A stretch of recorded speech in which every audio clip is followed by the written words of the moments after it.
Durante un recorrido por la Plaza de la Constitución, es decir, por el Zócalo, se dio cuenta de los trabajos de rehabilitación que tendrán un 100% de características incluyentes para personas con discapacidad. Veamos.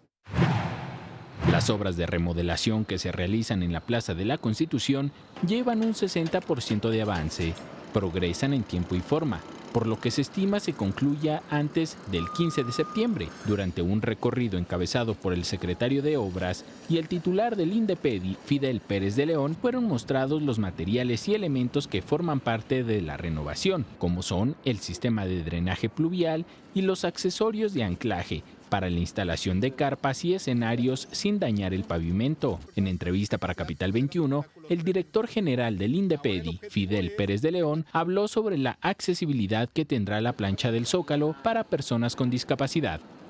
Como ustedes saben, desde 1960 no se le había hecho absolutamente nada a la plancha del Zócalo.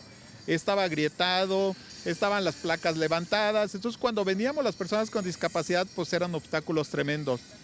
Ahora el objetivo es que cualquier persona pueda llegar.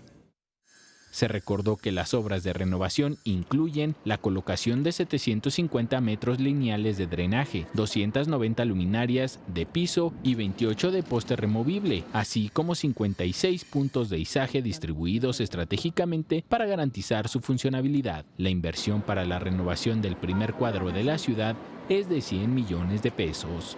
Con imágenes de Javier Cordero, Enrique Muñiz, 21 Noticias.